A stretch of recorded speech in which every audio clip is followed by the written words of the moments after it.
Everyone, आज की video मैंने करिकुलम पर बनाई है जो कि बीएड सेकेंड ईयर में आपका जो सिलेबस है, जो कंपलसरी सब्जेक्ट है ज्ञान भाषा तथा पाठ्यक्रम, नॉलेज लैंग्वेज एंड करिकुलम में करिकुलम टॉपिक पर ये मैंने बनाई है। तो इम्पॉर्टेंट टॉपिक है ये और एग्जामिनेशन पॉइंट ऑफ व्यू से इस पर शॉर्ट, वेरी शॉर्ट या लॉन्ग क्वेश्चन भी पूछा जाता है। इसको आप ध्यान से देखिएगा तो आपको कॉन्सेप्ट कुछ क्लियर हो जाएगा। पहले बात करते हैं हम करिकुलम की मीनिंग की। तो करिकुलम जो शब्द है वो एक तरह से लैटिन भाषा के शब्द क्यूरे से लिया गया है, जिसका अर्थ होता है दौड़ का मैदान। यानी अगर हम एजुकेशन के फील्ड में देखें तो करिकुलम की जो कंपैरिजन है वो उस रेस से की गई है या उस रेस के फील्ड से की गई है जिसे कि एक तरह से पार करने वाला या जिसको जो दौड़ रहा है उस फील्ड में, यानी स्टूडेंट, वो अपने मेन मोटो तक पहुंचता है, अपने जो भी उसका टारगेट है वहां तक पहुंचता है। तो इस तरह से जो पाठ्यक्रम है वो एक बहुत ही ब्रॉडर शब्द है, व्यापक शब्द है और इसमें कुछ डेफिनेशंस भी हैं जिसमें कि मुनरो की डेफिनेशन मैंने यहाँ पर लिखी है। तो मुनरो के अकॉर्डिंग पाठ्यक्रम में वे सभी अनुभव सम्मिलित होते हैं जिन्हें शिक्षा के उद्देश्यों की पूर्ति के लिए विद्यालय प्रयोग में लाता है। यानी जितने भी एक्सपीरियंसेस हैं वो सब इसके अंदर यूटिलाइज्ड होंगे, स्कूल उन्हें यूटिलाइज करेगा ताकि वो अपना एम ऑफ एजुकेशन को अटेन कर सके। अब बात करते हैं पाठ्यक्रम के निर्माण के सिद्धांत, यानी पाठ्यक्रम के करिकुलम के जो कंस्ट्रक्शन है उसमें किन किन प्रिंसिपल्स को ध्यान में रखा जाता है। जनरली वैसे तो पाठ्यक्रम का निर्माण करना एक जटिल कार्य है, बहुत ही कॉम्प्लेक्स वर्क है ये, क्योंकि जितने भी सब्जेक्ट्स हैं उनके अंदर अप्रोप्रिएट टॉपिक्स को सेलेक्ट करना कोई एक इजी टास्क नहीं है। फिर भी इसके लिए कुछ सजेशंस दिए गए हैं और कुछ चीज़ें ध्यान में रखकर इस काम को पूरा करने के लिए कुछ प्रिंसिपल्स का पालन करना अनिवार्य है, जिससे कि इस करिकुलम कंस्ट्रक्शन में हेल्प मिल जाती है। तो फर्स्ट जैसे है उपयोगिता का सिद्धांत, यानी प्रिंसिपल ऑफ यूटिलिटी। तो जो भी करिकुलम बनाया जा रहा है उसके लिए ये एक बहुत ही इम्पॉर्टेंट प्रिंसिपल है, क्योंकि इसमें जिन जिन विषयों को स्थान दिया जाए, यानी कौन से सब्जेक्ट्स इसमें इंक्लूड किए जाएं जो कि बच्चे के फ्यूचर के लिए यूटिलाइज, वो फ्यूचर में उन्हें यूटिलाइज कर सके या उनकी यूटिलिटी हो उसके भावी जीवन में। दूसरा जो सिद्धांत है वो है सामुदायिक जीवन से संबंध का सिद्धांत, principle of relationship with community life. तो पाठ्यक्रम का सामुदायिक जीवन से संबंध जो है वो क्लियर होना चाहिए, क्योंकि पाठ्यक्रम जो जीवन की महत्वपूर्ण विशेषताएं हैं उनको पाठ्यक्रम में उनकी एक्सप्लेनेशन होनी चाहिए और कुछ जो इम्पॉर्टेंट एक्टिविटीज़ हैं उनके संपर्क में बच्चों को लाना बहुत ही आवश्यक है, ताकि जो हमारी लोकल नीड्स हैं और अकॉर्डिंग टू सिचुएशंस हैं उनको ध्यान में रखकर हम करिकुलम को इसमें इंक्लूड कर सकें। देन थर्ड जो है वो है जीवन संबंधी सब क्रियाओं के समावेश का सिद्धांत। तो जो ये प्रिंसिपल है, principle of inclusion of all life activities, तो यहाँ पर पाठ्यक्रम का निर्माण करते समय ये प्रयास करना चाहिए कि उसमें वो सारी एक्टिविटीज़ आ जाएं जो बच्चे के हेल्थ से रिलेटेड हैं, उसके थॉट्स हैं, उसकी नॉलेज है, उसका स्किल है, इवेल्युएशन है, एप्टीट्यूड है, करेक्टर है, उसका सोशल और जो आपके सामाजिक और आर्थिक संबंध हैं उनको अच्छा बनाए। तो इस तरह से ये सारी क्रियाएं जो कि लाइफ से रिलेटेड हैं वो इसमें शामिल होनी चाहिए।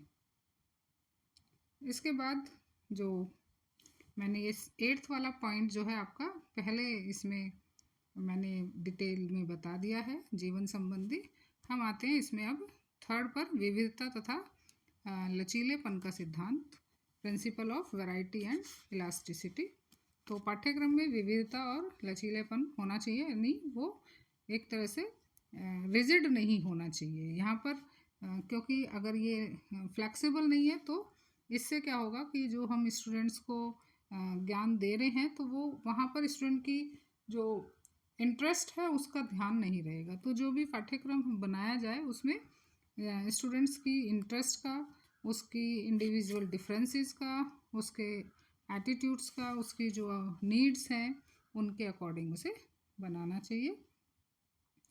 देन फोर्थ है इसमें अनुभवों की पूर्णता का सिद्धांत, principle of totality of experience.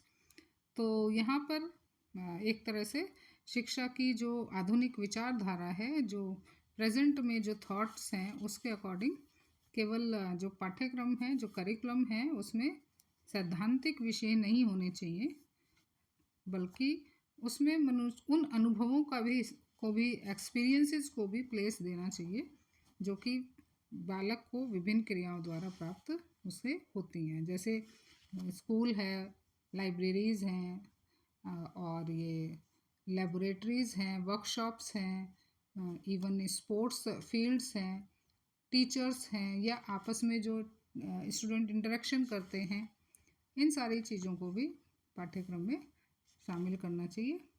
इसके बाद नेक्स्ट है प्रिंसिपल ऑफ एक्टिविटी, क्रिया का सिद्धांत। तो यहाँ पर जो भी हैंड, हेल्थ और हार्ट से रिलेटेड, यानी जो 4H हैं उनको यहाँ पर प्लेस मिलना चाहिए, health, hand, head and heart. इसके बाद है व्यक्तिक आवश्यकता का सिद्धांत। तो इंडिविजुअली क्या नीड है उसको ध्यान में रखकर ही जो करिकुलम है वो डेवलप होना चाहिए। एंड इसके बाद है बेस्ड ऑन बैलेंस्ड डेवलपमेंट, संतुलित विकास पर आधारित। तो यहाँ व्यक्तित्व का यानी पर्सनैलिटी का ऑल ओवर डेवलपमेंट होना ही एक मेन उद्देश्य होना चाहिए करिकुलम का, जिससे कि बच्चा जो है अपने सोसाइटी में, अपने सामाजिक और आर्थिक सब तरह से वो उसको एक तरह से बैलेंस्ड डेवलपमेंट उसका हो। देन ये जीवन संबंधी सब क्रियाओं के समावेश का सिद्धांत, ये मैं सेकंड नंबर पर ही बता चुकी हूँ। तो इस तरह से ये पाठ्यक्रम के निर्माण के सिद्धांत हैं। अब हम बात करते हैं कि जो सिलेबस हम बना रहे हैं उसके लिए सेलेक्टेड जो कौन सा मटेरियल हमें लेना है उसका सिलेक्शन कैसे किया जाए। तो यहाँ पर selection of material for curriculum, यानी कौन कौन सी चीज़ों का हमें ध्यान रखना है या कैसे हमें सामग्री उसमें लेनी चाहिए। तो फर्स्ट इसमें है जैसे भौतिक वातावरण से संबंधित सामग्री, यानी material related to physical environment. तो मनुष्य का जो एनवायरनमेंट है, फिजिकल एनवायरनमेंट, वो बहुत ही इम्पॉर्टेंट होता है मनुष्य के डेवलपमेंट के लिए। तो यहाँ पर जैसे कि फिजिकल एनवायरनमेंट में से मतलब है कि जो मिट्टी है, बारिश है, धूप है, मौसम है, या वहाँ पर जो प्लांटेशन है, या वहाँ की जो वाटर बॉडीज़ हैं, वहाँ के जो एनिमल्स हैं, तो इन सारी जो डाइवर्सिटी है, तो इस डाइवर्सिटीज़ के अकॉर्डिंग ही जो है वो करिकुलम का वो होना चाहिए, यानी करिकुलम के अंदर ये सब चीज़ें, ये मटेरियल होना चाहिए। दूसरा है बुनियादी आवश्यकताओं से संबंधित। तो जो बेसिक नीड्स होती हैं उनसे रिलेटेड जो मटेरियल है वो करिकुलम में होना चाहिए। देन विज्ञान तथा टेक्नोलॉजी से संबंधित। तो यहाँ पर विज्ञान और टेक्नोलॉजी भी, क्योंकि आज का अगर हम सिनेरियो देखते हैं तो टेक्नोलॉजी की बहुत ही इम्पोर्टेंस है हमारी लाइफ में। तो इसलिए जो हम ये भौतिक विज्ञान, साइंस है या मैथ्स है, इन सब का जनरली देखा जाए तो हिस्ट्री बहुत पुरानी है, बट आजकल जो है टेक्निकल चीज़ें ज़्यादा मनुष्य के दैनिक कार्यों में यूज़ हो रहा है विज्ञान का। तो इस तरह से इससे पे बेस्ड ही मटेरियल इसमें होना चाहिए। इसके बाद सांस्कृतिक वातावरण से संबंधित। तो जो कल्चरल एनवायरनमेंट है उससे रिलेटेड इसमें सामग्री को सम्मिलित करना आवश्यक है, जैसे कि क्लीनलीनेस है, या व्यवहार कुशलता है, या सामाजिक और धार्मिक परंपराएं हैं, हमारी सामाजिक, हमारी सांस्कृतिक विरासतें हैं, ये सब मटेरियल इसके अंदर आना चाहिए। देन इसके बाद नागरिक व राजनीतिक वातावरण से संबंधित। तो जो हमारी पॉलिटिकल एनवायरनमेंट है उससे रिलेटेड भी यहाँ पर जो भी सामग्री है वो होनी चाहिए। देन इतिहास से संबंधित। जो हमारी हिस्ट्री है उससे रिलेटेड, और आर्थिक वातावरण से संबंधित यानी रिलेटेड टू इकोनॉमिक एनवायरनमेंट। तो ये सारी चीज़ें जो है मटेरियल का हमें ध्यान रखना है करिकुलम के बनाने में। इसके बाद आते हैं हम वेरियस टाइप्स ऑफ करिकुलम, पाठ्यक्रम के प्रकार। तो पाठ्यक्रम के ये 6 प्रकार हैं, जिसमें कि फर्स्ट है select subject centred, experience centred, activity centred, child centred, craft centred and core curriculum. तो नाम से ही जैसे इसमें इंडिकेटेड हो रहा है कि विषय संबंधित, यानी जिसमें एक तरह से बच्चे को ना ध्यान वो करके एक सब्जेक्ट को ज़्यादा महत्व दिया जाता है। तो यहाँ पर जैसे जनरली हमारे देश में भी इसी तरह का पाठ्यक्रम जो है वो प्रचलित है, क्योंकि हम सब्जेक्ट बेस्ड बनाते हैं उसे। बच्चे को किसकी ज़रूरत है वो हम नहीं ध्यान में रखते हैं। दूसरा जो अनुभव केंद्रित यानी एक्सपीरियंस सेंटर्ड।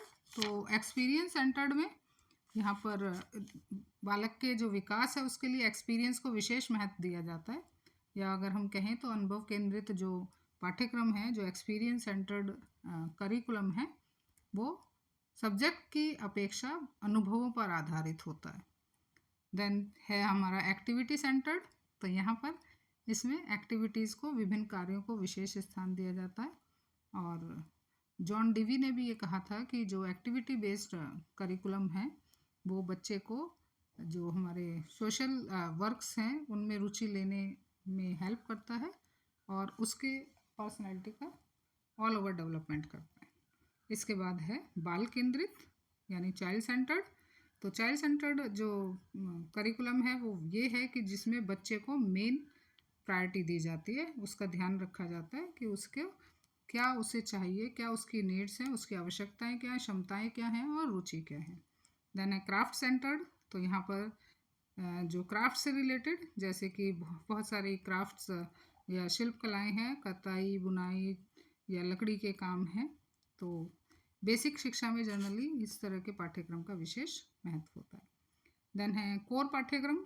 तो कोर पाठ्यक्रम या कोर करिकुलम ऐसा करिकुलम, उस करिकुलम को कहते हैं जिसमें कुछ सब्जेक्ट्स जो हैं वो कंपलसरी होते हैं और कुछ जो हैं वो क्या कहते हैं अपनी ऐच्छिक होते हैं, कुछ यानी ऑप्शनल होते हैं जो अपनी इच्छा से सेलेक्ट कर सकते हैं। तो यहाँ पर अनिवार्य जो विषय हैं, जो एक तरह से कहना चाहिए जो कंपलसरी सब्जेक्ट्स हैं, उनका बच्चे को स्टडी करना अनिवार्य होता है। जैसे आप लोगों के बीएड आप सेकेंड ईयर में हैं, तो इसमें क्या कुछ कोर कोर्सेज हैं और एक सब्जेक्ट आपका ऑप्शनल सब्जेक्ट है, जिसमें आप कोई एनवायरनमेंट लेता है या कोई जो है गाइडेंस वाला ले रहा है। तो इस तरह से ये इस तरह का जो कोर करिकुलम है वो कोर करिकुलम कहलाता है। अब यहाँ पे आते हैं बेसिक एलिमेंट्स ऑफ करिकुलम। ये वीडियो क्योंकि लंबी हो रही है, मैंने इसमें करिकुलम से रिलेटेड अधिकतर पॉइंट्स को कवर किया है ताकि आप एक ही वीडियो में सारे पॉइंट्स को देख सकें, और उसके बेस पे आपका अगर कोई शॉर्ट क्वेश्चन आता है, वेरी शॉर्ट आता है या लॉन्ग आता है, तो आप इस एक ही वीडियो में इन सब का सॉल्यूशन मिल जाएगा। तो प्लीज़, वीडियो बड़ी हो रही है बट आप पूरा वीडियो को देखिएगा, तभी आप इसका फ़ायदा उठा पाएंगे। तो यहाँ अगर हम बात करते हैं पाठ्यक्रम विकास के मूल तत्व यानी basic elements of curriculum development, तो 4 बेसिक एलिमेंट्स हैं। पहला, जैसे कि किसी भी करिकुलम का डेवलपमेंट अगर हम कर रहे हैं तो हमें पता होना चाहिए कि हमने जो करिकुलम कंस्ट्रक्शन किया वो किस उद्देश्य के तहत कर रहे हैं। दूसरा आता है कंटेंट, उसके अंदर हमने किस पाठ्य वस्तु को लिया हुआ है। अब उस पाठ्य वस्तु को पढ़ाने के लिए कौन सी टीचिंग मेथड्स होने चाहिए, और फिर लास्ट में उसका इवैल्यूएशन, ताकि कुछ कमियां हैं या कुछ उसमें कमी है तो उसका हम पूरा कर सकें। तो जनरली ये 4 पॉइंट्स ही हैं जो कि करिकुलम डेवलपमेंट को बनाने में, यानी इन बेसिक एलिमेंट्स पर ही करिकुलम का डेवलपमेंट है। इसके बाद हम आते हैं पाठ्यक्रम को प्रभावित करने वाले कारकों पर, यानी कौन से ऐसे कारक हैं, कौन से ऐसे फैक्टर्स हैं जो करिकुलम डेवलपमेंट को अफेक्ट करते हैं। तो फर्स्ट जैसा है राजनीतिक। तो जनरली जैसे जैसे पाठ्यक्रम का जब निर्माण करते हैं तो वो राजनीतिक परिदृश्य के अनुरूप ही होता है। यहाँ पर जैसे भारत में क्या है, सत्तारूढ़ राजनीतिक दल पाठ्यक्रम को प्रभावित करते हैं, बट अगर हम दूसरे देशों में जाएं तो वहाँ पर अन्य देशों में जैसे फ्रांस है, ब्रिटेन है, इनमें लोकतांत्रिक जो राजनीतिक व्यवस्था है उसके अनुरूप ही जो आपका पाठ्यक्रम है वो बनाया जाता है। दूसरा है सामाजिक परिवर्तन। तो समाज में होने वाले परिवर्तन का सीधा प्रभाव जो है वो पाठ्यक्रम पर पड़ता है। समाज की जो सामाजिक हैं, राजनीतिक है, सांस्कृतिक हैं या आर्थिक हैं, इन स्थितियों में जैसे जैसे परिवर्तन होता रहता है वैसे वैसे पाठ्यक्रम भी प्रभावित होता है। देन इसके बाद राष्ट्रीय शिक्षा नीतियाँ। तो राष्ट्रीय शिक्षा नीतियाँ पाठ्यक्रम को बहुत एक तरह से डीपली अफेक्ट करती हैं। जैसे पहली राष्ट्रीय शिक्षा नीति हमारी किस में आई थी, 1968 में। फिर नई शिक्षा नीति 86 में आई। फिर राममूर्ति शिक्षा नीति 1990 में आई। फिर संशोधित शिक्षा नीति आई 1992। उसके अनुसार जो उच्च शिक्षा, माध्यमिक शिक्षा और प्राथमिक शिक्षा के पाठ्यक्रम में बहुत सारे परिवर्तन किए गए। देन है राष्ट्रीय शिक्षा आयोग और समितियाँ। तो शिक्षा में सुधार के लिए, उसके विकास के लिए समय समय पर जो गवर्नमेंट्स हैं वो राष्ट्रीय शिक्षा आयोग और शिक्षा समितियाँ गठित की जाती हैं और फिर उनके द्वारा सुझाव दिए जाते हैं और उन सुझावों के आधार पर पाठ्यक्रम में परिवर्तन किए जाते हैं। देन है पाठ्य निर्माण समिति। तो प्रत्येक स्तर पर पाठ्यक्रम के जो प्रारूप है उसके लिए ये निर्माण समिति गठित की जाती है और इनके जो शिक्षा के जो एजुकेशनिस्ट हैं, जो एक्सपीरियंस्ड लोग होते हैं, वो बहुत ही इस पे उसको एनालाइज करते हैं, आपस में विचार विमर्श करते हैं और फिर इसमें पाठ्यक्रम पे कुछ भी चेंजेस हैं जो वो करते हैं। इसके बाद शिक्षा व्यवस्था है। तो शिक्षा व्यवस्था जैसे प्राचीन काल से ही देखा जाए तो जो शिक्षा की व्यवस्था है वो बदलती जाती है और इस वजह से पाठ्यक्रम पर इसका इफेक्ट पड़ता है। परीक्षा व्यवस्था का भी यही है। पहले हम देखते हैं कि निबंधात्मक परीक्षाएं होती थी, अब जो है फिर ऑब्जेक्टिव टाइप होने लगी और अब जैसे सीसी पैटर्न वाला है, आपका जो इवैल्यूएशन है वो समेटिव हो गया है, फॉर्मेटिव हो गया है। तो ये व्यवस्था भी पाठ्यक्रम पर इफेक्ट डालती है। और इसके बाद है राष्ट्रीय समस्याएं। तो कुछ जो राष्ट्रीय समस्याएं हैं जैसे राष्ट्र का अस्तित्व, उसकी अस्मिता या विकास, इस पर बहुत ही इन समस्याओं का गहरा प्रभाव पड़ता है करिकुलम पर। तो ये कुछ प्रभावित करने वाले कारक हैं। तो ये वीडियो मैंने बनाई है, इस पाठ्यक्रम के पूरे पाठ्यक्रम को मैंने इसमें इंक्लूड किया है। तो इसमें आप पे शॉर्ट क्वेश्चन भी आ सकते हैं, जैसे आप ये प्रभावित करने वाले कारक के बारे में पूछ ले या टाइप्स ऑफ करिकुलम पूछ लिया जाए। तो इससे आपका काफ़ी कुछ चीज़ें कवर हो सकती हैं। तो आई होप ये आपको एग्ज़ाम में हेल्प करेगा। आपको अच्छा लगा होगा और अच्छा लगा है तो लाइक करें, शेयर करें और चैनल पर अगर नए हैं तो प्लीज़ सब्सक्राइब करें। Thank you.